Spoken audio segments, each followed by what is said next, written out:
الحمد لله وكفى وسلام على عباده الذين اصطفى أما بعد أعوذ بالله من الشيطان الرجيم بسم الله الرحمن الرحيم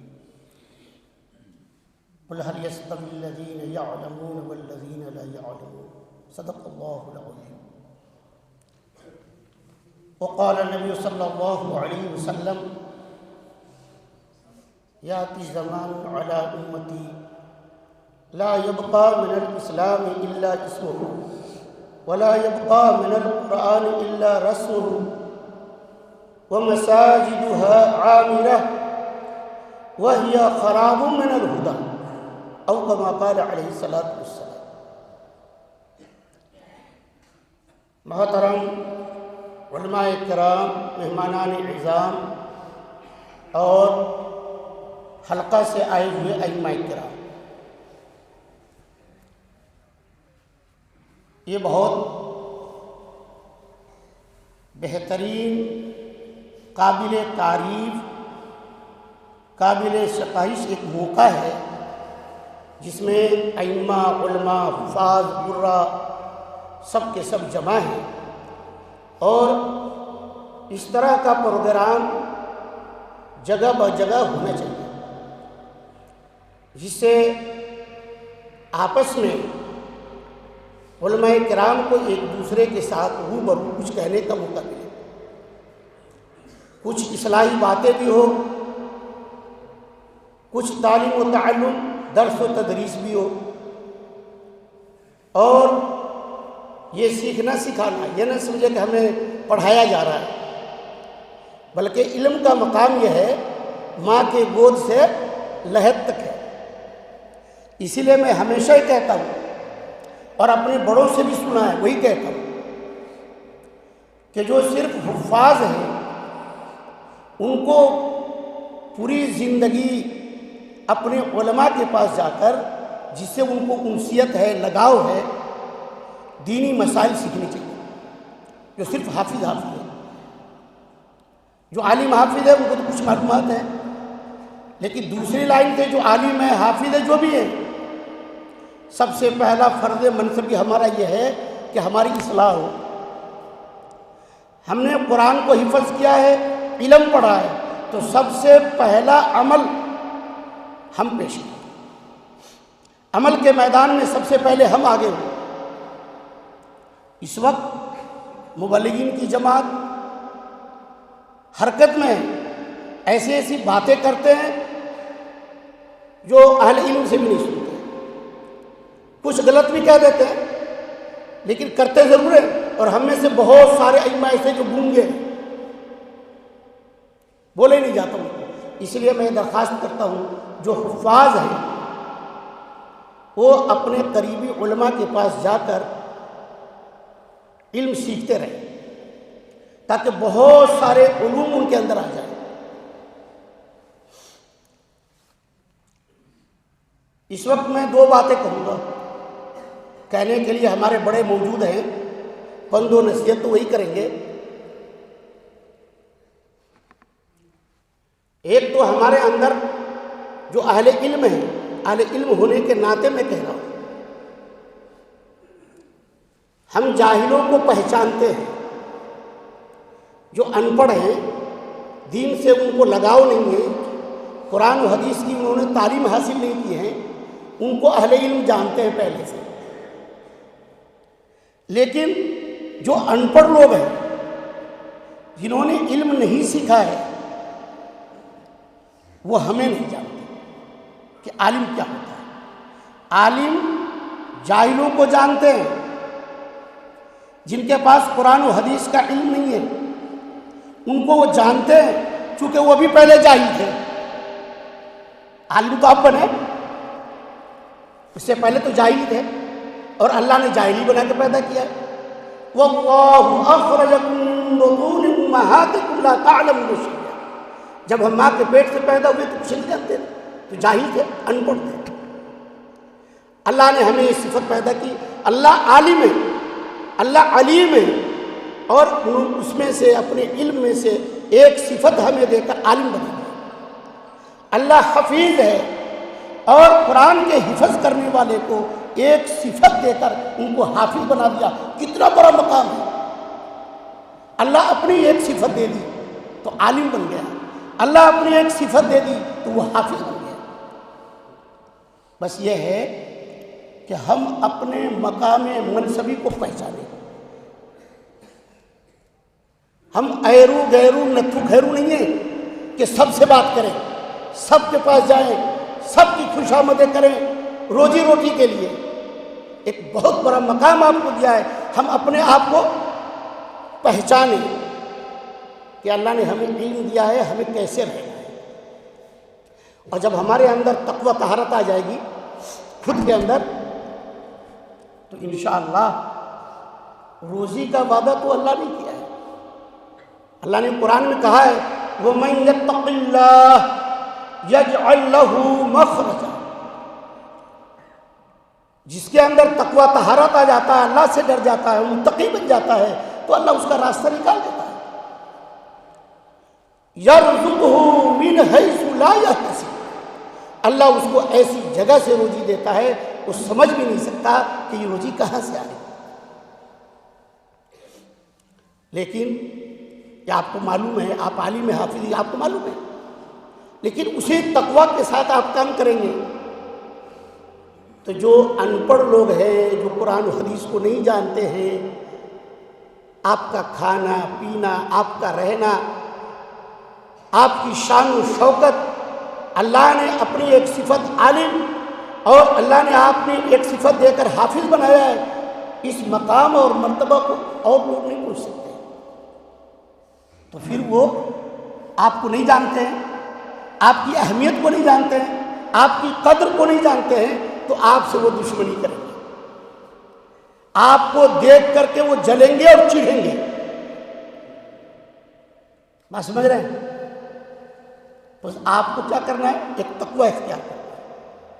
اور تقوی کئی طرح کا ہے. ایک تو ہماری اپنی ذات کا تقوی ہے اور ایک اپنی امت کا تقوی ہے. جب ہم اپنی ذات پر تقوی کر لیں گے تو بھروسہ اللہ پر آ جائے گا. جو اللہ پر بھروسہ کرتا ہے فَيَتَوَكَّلُ عَلَى اللَّهِ حَسْبُهُ, اللہ ہی اس کو کافی ہے. پھر ہمیں کسی کی ضرورت نہیں ہے کہ ہم دوسروں کے سامنے ہاتھ پھیلاتے پھریں. رہی بات علماء کی شان و شوکت, ان کا لباس, ان کا کھانا پینا, تو اللہ نے ہمیں ٹیچر بنایا ہے, اللہ نے ہمیں قوم کا ایک رہبر بنایا ہے, اللہ ہمیں قائد بنایا ہے, اللہ نے ہمیں امام بنایا ہے, تو ہمیں ٹیچر کیوں رکھے گا؟ یہ اس کی ذات عالی ہمیں ہر وقت ٹیچر بنا کے رکھے گا. بس تقوی کی ضرورت ہے. اور تقوی وہ ہے, امام غزالی رحمۃ اللہ علیہ نے احیاء العلوم میں ذکر کیا ہے تقوی کو. یہ تقوی بہت باریک ہے. ان مولاک لا یراک حیث نہاک. تیرا مولا تجھے وہاں نہ دیکھے جہاں ان کی ممنوعات ہے. یعنی جس چیزوں سے اللہ نے منع کیا ہے وہاں تجھے اللہ نہ دیکھے تو سمجھ تقوی آ گیا. جتنے خرافات, جتنے ناجائز چیزیں, حرام چیزیں, مکروہات چیزیں, ناپسندیدہ چیزیں, ایک امام, ایک علماء, ایک نظما, ان کا یہ کام اعلیٰ درجے کا تقوی ہے کہ ہم وہاں تک نہیں جائیں. یہاں تک کہ ہمارے استاد ہیں بہار کے اندر حضرت مولانا عبد المنان صاحب قاسمی, یہ حضرت مولانا ابرار الحق صاحب رحمۃ اللہ علیہ کے خلیفہ باحیات ہیں. شاید آپ لوگوں کی اتفاق نہ ہو اس بات سے. جو مراہقہ بچیاں ہیں, 12 سال 13 سال, اب 14 سال کی لڑکیاں بالغ ہو جاتی ہیں, ماہواری وغیرہ ان کو آنے لگ جاتی ہیں, یا بلوغیت کی علامتیں آ جاتی ہیں, وہ آپ حضرات جانتے ہیں. اچھا لوگ 15 سال, تو حضرت فرماتے ہیں کہ ائمہ حضرات بالغ بچیوں کو نہ پڑھائیں. بالغ بچیوں کو روبرو سامنے بیٹھا کر نہ پڑھائیں. یہ آپ نے سنا نہیں ہوگا. اگر ہم نہیں پڑھائیں گے تو گاؤں والے بھگا دیں گے. آپ کا تقویٰ ہے، اللہ سے ڈر ہے، شریعت مطہرہ کو پکڑنا ہے تو روزی تو اللہ کے حق میں. اگر ہمارے اندر یہ تقویٰ آ جائے، یہ طہارت آ جائے تو حضرت نے اس کا حل فرمایا. امام صاحب جہاں پڑھانے کے لیے بیٹھتے ہیں وہاں ایک پردہ لٹکا لیا ہے. لڑکی پردے کے پیچھے سے پڑھے. کان بہرا تو نہیں میرے ذرا؟ آپ لوگ سب ماشاءاللہ سننے والے ہیں، میں ہی بہرا ہوں. پردے کے پیچھے سے لڑکی پڑھے، حافظ قرآن ان کو سنیں گے اور ان کی غلطی بھی پکڑیں گے. پکڑیں گے نہیں پکڑیں گے، ان کو بتائیں گے بھی. جو لڑکیاں مشتہات ہیں، قریب البلوغ ہیں یا بالغہ ہیں، ان کو بالکل نہ پڑھائیں، چونکہ بار یعنی روبرو پردے سے پڑھائیں. اب رہی بات آواز کی تو یہ مفتیان کرام بیٹھے ہوئے ہیں. عورتوں کی آواز عورت ہے، لیکن یہ مرجو قول ہے. راجے قول میں عورتوں کی آواز پردہ نہیں ہے. عورت زور سے بول سکتی ہے. اللہ کے نبی سرکار مدینہ صلی اللہ علیہ وسلم کی تعلیم ہے کہ جب کوئی آدمی آئے گھر پہ، ازواج محترمات کو تعلیم تھی، تو پردے کے آڑ میں ان کو بول دو، بلکہ ڈانٹ کے بھی بول دو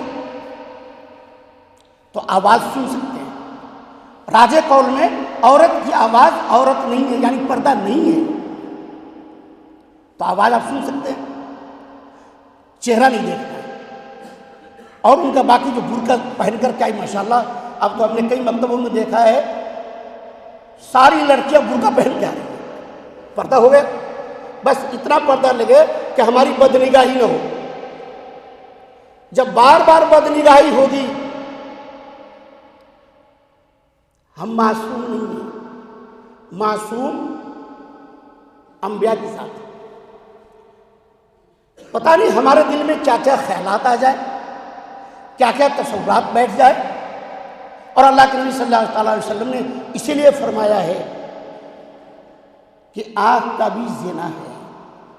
اب ہم دیکھیں گے، مشتہات کو دیکھیں گے، بالغہ کو دیکھیں گے، پھر ان کی ماں لینے کے لیے آئے گی، ان کو دیکھیں گے، پھر تنہائی ہوگی. اور یہی کہتا ہوں میں بھی آپ علماء کرام کو، ائمہ اعظام کو، کہ ہم جو نقش تعویذ کرتے ہیں وہ اپنے کمروں میں اکیلی عورت یا دو عورتوں کو نہ بیٹھائیں. ان کے ساتھ ان کا محرم ہو، وہ باپ پردہ ہو اور ساتھ میں محرم ہو، بھائی ہو، بیٹا ہو، باپ ہو، کوئی محرم ہو.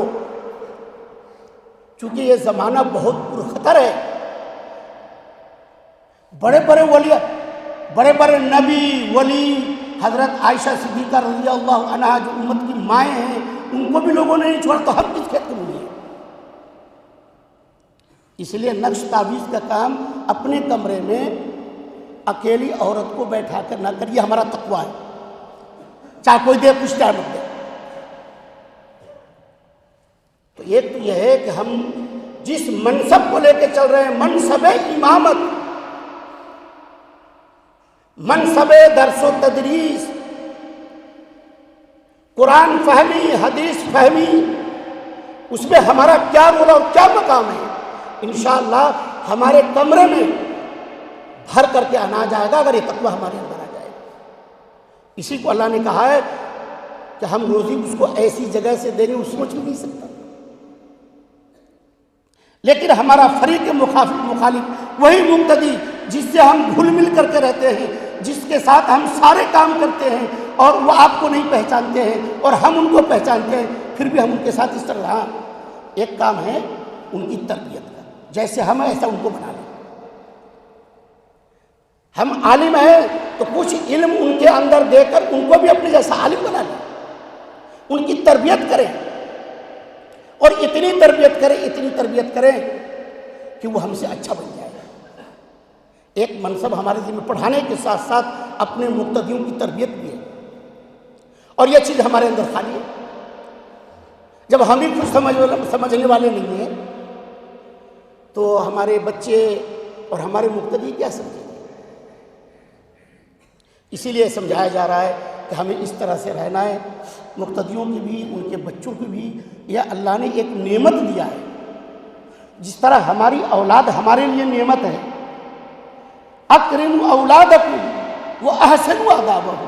اسی لیے اللہ کے نبی نے فرمایا ہے کہ جو اولاد ہے وہ نعمت ہے اور نعمت کی اچھی تربیت کرو. تو ماشاءاللہ قرآن شریف آپ حضرات محنت کرتے ہیں، بچوں کو پڑھاتے ہیں، تجوید کے ساتھ پڑھاتے ہیں، نورانی قاعدہ کا اجرا کرتے ہیں. یہ وقت ہے اور اس کے بعد جو وقت آ رہا ہے اسی کے بارے میں اللہ کے نبی صلی اللہ علیہ وسلم نے ارشاد فرمایا ہے لا یبقى من الاسلام الا اسمہ.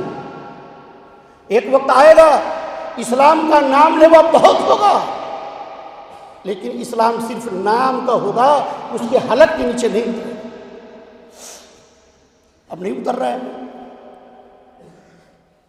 ہم قرآن پڑھاتے ہیں، قرآن پڑھتے ہیں، حدیث پڑھ کے عالم بنے ہیں، حافظ بنے ہیں، لیکن وہ قرآن ہمارے حلق کے نیچے نہیں اتر رہا ہے. اب ہم سبھی آدمی بیٹھے ہیں، ہم سب اس کے مجرم ہیں. اللہ قرآن میں کہہ رہا ہے یوصیکم اللہ فی اولادکم للذکر مثل حظ الانثیین. یہ قرآن ہے نہیں ہے؟ بتاؤ کتنے آدمی ہیں جو اپنی بہنوں کو، اپنی بیٹیوں کو، اپنی پھوپھیوں کو اپنی زمین میں سے، باپ کے حصے میں سے وراثت دیا ہو؟ بتاؤ بھائی ہے کوئی؟ نہیں. قرآن کے خلاف ہو گیا. ہماری زندگی قرآن کے خلاف چل رہی ہے تو ہم کہاں سے آباد ہوں گے؟ اللہ کے نبی سرکار مدینہ صلی اللہ تعالیٰ علیہ وسلم نے فرمایا مساجدھا عامرہ. مساجد تو آباد ہوگی، مجمع بھرا ہوگا، بہت لوگ ہوں گے، نمازی بھی ہوں گے، سب کچھ ہوگا. کتنی خوبصورت مسجدیں ہیں. ایسی مسجدیں بن رہی میں بات کروں پوری ہندوستان میں بن رہی ہے. آبادی بھی بہت ہے. مساجدھا عامرہ وہی خراب من الہدی. ہدایت سے خالی ہوگی. یہ جو لوگ مسجد کو آباد کر رہے ہیں خود ان کے اندر ہدایت نہیں ہے تو دوسروں کو کیا ہدایت پہنچائیں گے؟ یہ ہماری عملی کوتاہی ہے. یہ آپ سے نہیں کہہ رہا ہوں، میں اپنے آپ کو کہہ رہا ہوں. اب قرآن پر ہمارا عمل نہیں ہے. بے پردہ یہ ہماری زندگی میں رشتے ناطے کے خلاف ہم چل رہے ہیں. پھر تقویٰ کیا ہے؟ جو پہلی زندگی شادی بیاہ کی ہے، جس کو اللہ نے ذکر کیا ہے، وہ ہمارے زندگی میں صحیح نہیں ہے تو پھر جو اولاد ہوگی اس کا کیا ہوگا؟ قرآن پر ہمارا عمل نہیں ہے تو ہم جس کو تعلیم دے رہے ہیں، ہم جس کے پاس پہنچ رہے ہیں، وہ کیا کریں گے؟ وَهِيَ خَرَابٌ مِّنَ الْهُدَىٰ. ہدایت سے خالی ہے، مسجد بنی. اس لیے یہ تقویٰ ہمارے اندر آنی چاہیے. اگر ہم عزم کرتے ہیں کہ اگر 2 بیگھہ زمین ہمارے نام کا ہے اور اس میں سے ہماری بہنوں کو آدھا بٹ کے چلا جائے گا، تو یا اس قرآن پر عمل کریں گے، ہمارے اندر تقویٰ آئے گا تو کیا ہم بھوکے مر جائیں گے؟ ہمارے بہت سے بھائی ایسے ہیں جن کے پاس زمین نہیں تو کیا وہ بھوکے مر رہے ہیں؟ یہ کیسے سوچ لیا کہ اگر بہن کو دیتے ہیں تو ہمارا کم جائے گا اور گھٹ جائے گا؟ حدیث پاک میں تو یہ ہے کہ اگر باپ مرا ہے اور اس وقت تمہارے پاس جھاڑو موجود ہے تو جھاڑو میں بھی اس کا حصہ ہے. زمین تو دور کی بات ہے. تو ہمارے اندر یہ عملی کوتاہی ہے اور یہ عملی چھوٹی موٹی نہیں ہے، فرض کے درجے کی ہے. اللہ نے اس کا حصہ مقرر کیا ہے جس طرح نماز کو ہم پر مقرر کیا ہے. اللہ نے ایسے ہی ان کے بھائیوں پر باپ کے میراث میں ان کا حصہ مقرر کیا ہے جس کو ہم اللہ دللے کھا رہے ہیں. اور جب ہم یہ کھائیں گے تو مسئلہ آپ پوچھ لینا، یہ مسئلے کا موقع نہیں ہے. ہماری روزی میں ملاوٹ ہوگی کہ نہیں ہوگی؟ جس کا حق لازم ہے، جس کا دین ہے، قرض نہیں عین ہے. یہ جو ہمارے بہنوں کا حصہ ہے حضرت عین ہے نا، دین تھوڑی ہے، یہ عین ہے. اور عین معاف کرنے سے معاف نہیں ہوتا، قرضہ معاف کرنے سے معاف ہوتا ہے جس کو دین کہتے ہیں. تو اب ایک تقویٰ میں ہم پیچھے رہ گئے. ہمارے کھانے میں ملاوٹ ہو رہی ہے.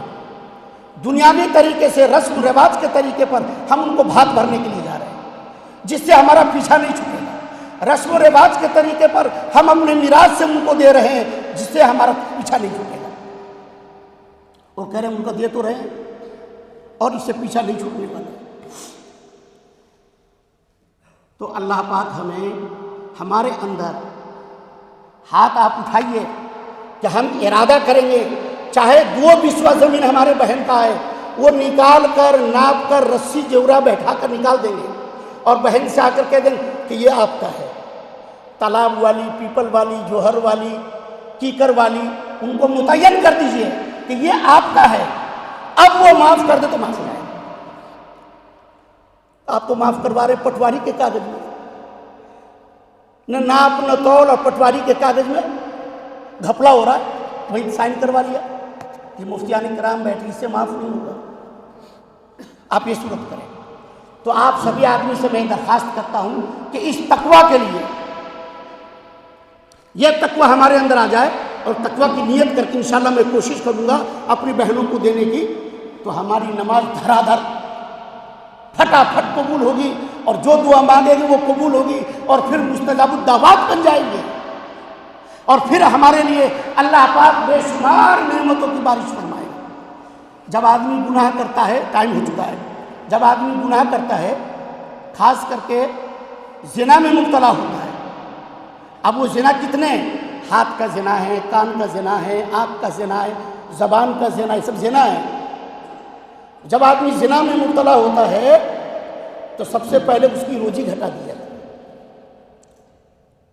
اب ہم روزی کے لیے مارے پھریں گے، اور جب ہم توبہ کریں گے اور انشاءاللہ ارادہ کریں گے کہ ہم دیں گے، اپنے علماء کرام کو بلائیں گے باپ کے مرنے کے بعد کہ یہ ہمارا باپ مر گیا ہے، ہمارے پاس 10 بیگھہ زمین ہے، ماں بھی ہے، 2 بہن بھی ہے، 3 بھائی ہے، تو یہ علماء کرام آپ کو ترتیب بتائیں گے، اور ترتیب بتا کر آپ سے کہہ دیں گے اتنا دے دینا، ان کو زمین دینا ضروری نہیں، اس کی قیمت دے دو۔ کریں گے بھائی انشاءاللہ؟ تو ہم چاہتے ہیں کہ آپ ہاتھ اٹھائیں، سب آدمی ہاتھ اٹھائیں، انشاءاللہ کریں گے۔ اللہ پاک حق کہنے، حق سمجھنے کے مطابق زندگی گزارنے کی توفیق بخشے۔ یا الہی تو ہمیں عامل قرآن کر دے، پھر نئے سر سے مسلمہ کو مسلمہ کر دے، وہ پیغمبر جن کو سرتاج رسول کہتے ہیں ان کی امتی کو ذرا تابع قرآن کر